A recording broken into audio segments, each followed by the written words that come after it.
ዛሬ ከምናያቸው ጥያቄዎች የመጀመሪያው በቁርአን አምኖ በሐዲስ የማያምን ሰው ይከፍራል ወይ? በሐዲስ የማያምነው ሐዲሱን የጣፈው ሰው ሊሳሳት ይችላል በማለት ነው የሚል ጥያቄ ነው። በቁርአን እንጂ በሐዲስ አንሰራም የሚሉ አንጃዎች እንዳሉ ይታወቃል። ለስሙ ቁርአንዩን ይላሉ ራሳቸውን።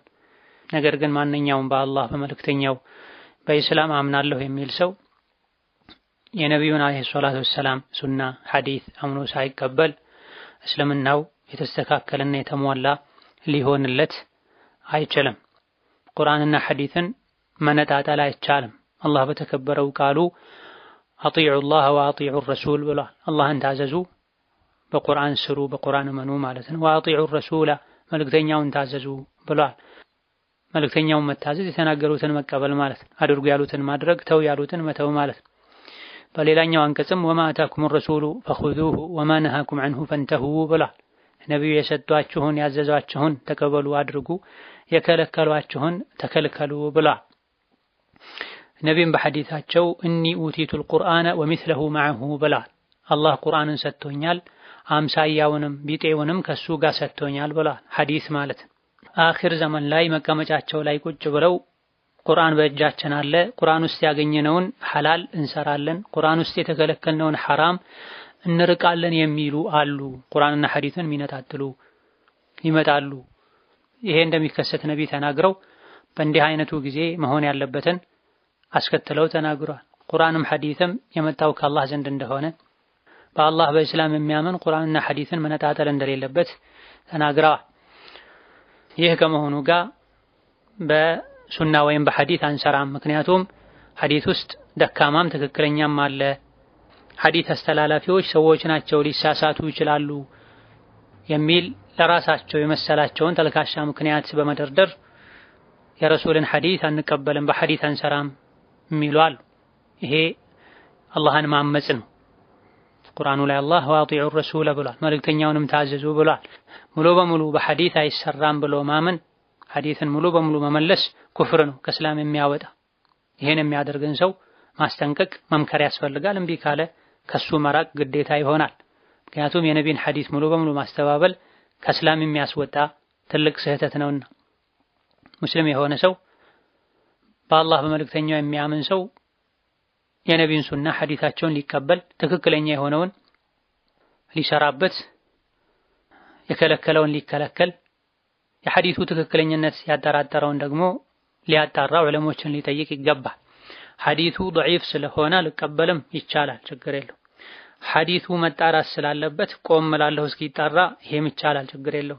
ትክክለኝነቱ ያልታወቀ ሐዲስ ከሆነ ሙሉ በሙሉ ግን በሐዲስ አልሰራም ሰዎች ሊሳሳቱ ይችላሉ ማለት ስህተት ነው። የሐዲስ ዘጋቢዎች የታወቁ ናቸው። ቡኻሪ፣ ሙስሊም፣ አቡ ዳውድ፣ አልበዛር፣ አጣያልሲ፣ አልኢማም አሕመድ፣ አልኢማም ማሊክ፣ አልኢማም ሻፊዒ፣ ሱፊያን አልተውሪ የተመሰከረላቸው የዲን መሪዎች ናቸው። ከታቢዒዎች ከሱሐቦች የዘገቡ ናቸው። ማንን ነው ሰዎች ሊሳሳቱ ይችላሉ? ሱሐቦችን ነው ሊሳሳቱ ይችላሉ የሚሉት? ታቢዒዎችን ነው ሊሳሳቱ ይችላሉ የሚሉት? በግለሰብ ደረጃ አው ሰው ሆኖ ማይሳሳት የለም። ነገር ግን እንደ አጠቃላይ የነቢይን ሐዲስ ያስተላልፉልን ሁሉም ሊሳሳቱ ይችላሉ፣ እነሱን አልቀበልም ይሄን የሚለው ሰው ራሱ ነው ስህተት ውስጥ የተዘፈቀው። የነቢዩ ኡመት ስህተት ላይ አይስማማም። ሙተዋትር የሆኑ ሐዲሶች አሉ፣ መሽሁር የሆኑ ሐዲሶች አሉ። ታላላቅ የዲን ሊቃውንት አራቱን የዲን መሪዎችን ጨምሮ ሰዎች ሱሐቦች፣ ታቢዒዎች ያስተላለፉትን ሐዲስ ይዘው ነው ይህ ይቻላል ይህ አይቻልም ያሉት። ቁርአኑ ሶላት ስገዱ ነው ያለው፣ ስንት እንዴት ስገዱ አላብራራለንም። ዘካ ስጡ ነው ያለው፣ ከምን አይነት ንብረት ምን ያክል ቁርአኑ አላብራራም። ቁርአን ላይ በጥቅሉ የታዘዙ ነገሮችን የሚዘረዝረው የነቢ ሐዲስ ነው። ስለዚህ ማንኛውም ሰው ዲኑ ሙሉ የሚሆነው በሐዲስ ሲያምን ነው። ሐዲስን ሙሉ በሙሉ አልቀበልም ማለት ያከፍራል፣ ከእስላም ያወጣል። ይሄን የሚል ግለሰብ ከተገኘ ማስረጃ ደርሶት ግልጽ ሆኖ ተብራርቶለት አይ ካለ ይሄኔ ዑለሞች ያከፍሩታል። ኢማም ሻፊዒ ረሒመሁላህ ተዓላ አንድን ሐዲስ ጠቀሱ ለተማሪዎቻቸው። ቦታው ላይ ከነበሩት መሃል አንዱ ይሄን ሐዲስ ትቀበላለህ ትሰራበታለህ እንዴ ባላቸው ጊዜ ጥያቄውን በማውገዝ የት ነው ያየኸኝ ያለው? የአይሁዶች ቤት አምልኮ ውስጥ ነው ወይስ ቤተ ክርስቲያን ውስጥ ነው የምታየኝ? የክርስቲያኖችን ልብስ ለብሼ ያየኸኝ እንዴ? እኔ የተቀመጥኩት የሙስሊሞች መስጂድ ላይ ነው፣ የተናገርኩት የነቢይን ሐዲስ ነው በማዕና ከላሚ። እንዴት የነቢዩን ሐዲስ ተናግሬ አላምንበትም አልሰራበትም ብላ የነቢይ ሐዲስ ተነግሮት የነቢይ ሐዲስ መሆኑን አውቆ የማይሰራ ሙስሊም እንዳልሆነ ይሄ ከሙስሊም እንደማይጠበቅ የሚገልጽ ነው። ሌላኛው ጥያቄ አንድ ሰው እየሰገደ ከቅያም ወደ ሱጁድ ሲወርድ ቀድሞ መሬት የሚነካው እጅ ወይንስ ጉልበት ያብራሩልኝ ጀዛከላህ ኸይረን የሚል ጥያቄ ነው።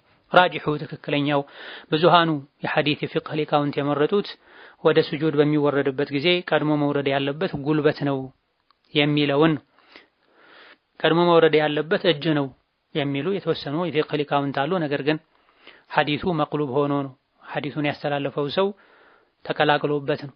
ስለዚህ ትክክለኛው ቀድሞ ጉልበት፣ ከዛ በኋላ እጅ፣ ከዛ ግንባርና አፍንጫ ነው መሬት መንካት ያለበት። በህመምና በመሰል ምክንያቶች ይሄን ማድረግ ያልቻለ ሰው የተመቸውን አስቀድሞ መሬት ማስነካት ይችላል። ሌላኛው ጥያቄ ወንድ ዶክተር ነኝ፣ በህክምና ምክንያት ለሴት የሴት ብልት ምርመራ ካደረግኩ ውዱኤ እንደጠፋ ማወቅ ፈልጋለሁ የሚል ጥያቄ ነው።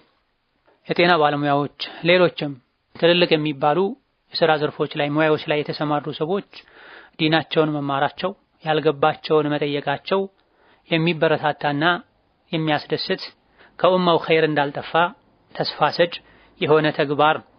ለእንዲህ አይነት ሰዎች ዲንን መውደድ ዲንን ማክበሩን አላህ ይጨምርላቸው። ሙስሊም በያለበት የሥራ ዘርፍ ላይ ዲኑን ጠበቅ አድርጎ መያዙ ዲኑን መማሩ ይሄ በራሱ ወደ ኢስላም ወደ ዲን ጥሪ ማድረግ ነው። ዳዕዋ ወደ ዲን መጣራት ሚንበር ላይ ቆሞ መድረክ ላይ ቁጭ ብሎ በማስተማር ወይም ስለ ኢስላም በመጻፍ ብቻ አይደለም። ኢስላምን በህይወት ላይ መተግበር ማንም ሊከላከለው ሊያስተባብለው የማይችል እስላምን በህይወት መተግበር ሁሉም የህይወት ዘርፍ ላይ የእስላምን መመሪያ መከተል ትልቅ ዳዕዋን። እስላም ጠንካራ ዲን ሁሉን ነገር የሚዳስስ ዲን እንደሆነና መስጂድ ላይ ብቻ ተከልሎ የሚቀር ዲንንም ዱንያንም አብሮ ማስኬድ የሚከብድ እንዳልሆነ በግልጽ የሚያሳይ ነው። ስለዚህ የጤና ባለሙያዎችም ይሁኑ ሌሎች አላህ እውቀትን ያደላቸው ህዝብ የሚያገለግሉ ባለሙያዎች በየሥራ ዘርፋቸው የእስላም አኽላቅን ሊላበሱ ይገባል እላለሁ። ፈገግታን መላበስ፣ ለታናሽና ለደካማ ማዘን፣ ለሁሉም የሰው ልጆች መተናነስ፣ ታላቅን ማክበር፣ አላዋቂን ማሳወቅ ማስረዳት፣ የቅንነትና የመልካምነት መገለጫ የሚባሉ ነገሮችን በመላበስ የእስላምን ውበት ሊያንጸባርቁ በተግባር ወደ እስላም ሊጣሩ ይገባል። የጥያቄው መልስ በተመለከተ ሀፍረተ ገላን በእጅ መንካት ውዱ እንደሚያፈርስ በተለያዩ ሐዲሶች ተነግሯል። የራስንም ይሁን ሌላን ሰው ሀፍረተ ገላ በባዶ እጅ ቀጥታ መንካት ውዱ ያፈርሳል። على الراجح من اقوال اهل العلم። ስለዚህ የተነካው በባዶ እጅ ከሆነ ሕክምና ላይ ይሄ ላይደረግ ይችላል። አሊያ ደግሞ ሀፍረተ ገላን መንካት ማየትን ተከትሎ ሸሪዓው ተጥሶ ስሜት ውስጥ ተገብቶ ውዱ ሊያፈርስ የሚችል ነገር ስሜት ሲከሰከስ ሊወጣ የሚችል እርጥበት ከወጣ ይሄኔ ውዱ ይፈርሳል። ስለዚህ ውዱ የሚፈርሰው ወይም በባዶ እጅ በመንካት ነው ወይም ደግሞ ስሜት ተቀስቅሶ እርጥበት ነገር ከሀፍረተ ገላ በመውጣት ነው ከሚነካው አካል። እንደ ዲን እንደ ኢስላም ሀፍረተ ገላን መንካት አይገባም። እንደዚሁ ደግሞ እንዲህ አይነት ነገር ለማድረግ በሚገደዱበት ጊዜ አይንን ሰበር ማድረግ ይህ ነገር እንደማይገባ ባይገደዱ እንደማያደርጉ ለራስ በመንገር ራስን መቆጠብና መሰብሰብ ያስፈልጋል። በተቻለ ያክል ለዲኑ የሚጠነቀቅ ሙስሊም የሆነ ሰው ከተቃራኒ ጾታ ጋር ያለውን ንክኪ ግንኙነት ቀረቤታ መገደብ አለበት። በመሰረቱ ሴት ዶክተር እያለ ሴት ወንድ ዶክተር ጋር መታየት የለባትም፣ ወንድም ሴት ዶክተር ጋር መታየት የለበትም። ስለዚህ ከማህፀን ጋር የተያያዙ ኬዞችን ሴቶች በሴቶች እንዲታዩ መደረግ አለበት። ሙስሊም ይሄን መልመድ አለበት። የሴት አማራጭ ያለ ለዲኗ የምትቆረቆር ሴት ወንድ መርጣ ልትገባ አይገባም። ወንዱም በሴቶች በነርሶች እንኳን ማስሸፈን የሚችለውን ነገር ሴት ልጅ በመጣች ቁጥር አልጋ ላይ ውጪ ብሎ ሀፍረተ ገላዋን ገልጦ ሊያ አይገባም። ሌሎች ምርመራዎችም ቢሆን ሴት ልጅን ሳይነካ መሸፈን ያለበት አካሏን ሳያስገልጥ መመርመር ከቻለ መልካም።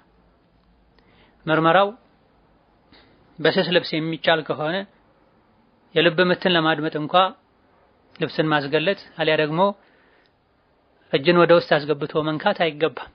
የግድ የሆነውን ብቻ ነው ማድረግ የሚፈቀደው። በመሰረቱ ወንድ ሴትን ሊነካ ሰውነቷን ላይ አይገባም። ሴትም ወንድን ልትነካ ሰውነቱን ልታይ አይገባም፣ ቤተሰብ መሕረም እስካልሆኑ ድረስ።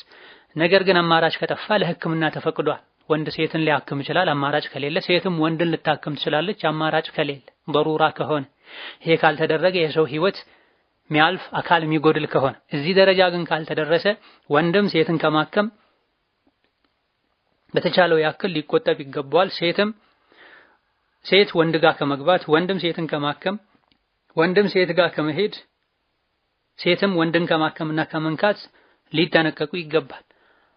ከተገደዱ ግን ችግር የለውም። ይሄኔ አይንን ሰበር ማድረግ፣ ቀረቤታን መገደብ፣ አስፈላጊ ከሆነው በላይ ሰውነትን ከመግለጥ መታቀብ፣ አስፈላጊ ከሆነው ጊዜ በላይ ሰውነትን ከማየት ከመንካት መቆጠብ ያስፈልጋል። ስለዚህ ለዲናቸው ጥንቃቄ የሚያደርጉ የሕክምና ዘርፍ ላይ የተሰማሩ ወንድሞችም ይሁን እህቶች የዲናቸውን ድንበር በጠበቀ መልኩ ሙያዊ ግዴታቸውን ሊወጡ ይገባል። ያልገባቸውን ሊጠይቁ ይገባል። ሙያው ስለሚያስገድድ ተብሎ ከሸሪዓው መራቅ፣ የተፈቀደውንም ከተፈቀደው ካስፈላጊው በላይ መጠቀም ፈጽሞ አይገባ። አضሩረቱ تقدر بقدرها ተብሏል። አስገዳጅ ስለሆነ ተብሎ ሁሉ ነገር ልክ አልተደረገም። አስገዳጅ የሆኑ ነገሮች ልክ አላቸው። ከዛ ልክ ማለፍ የለበትም። لكل شيء حد ተብሏል። ካልሆነ ሐራምነታቸው በግልጽ የሚታወቅ ነገሮችንም ተገደን ነው ያሉ ሰዎች ለራሳቸው መልስ የሰጡ ወንጀል ላይ ይወድቃሉ፣ ሌሎችንም ያሳስታሉ። وفق الله الجميع لما يحب ويرضى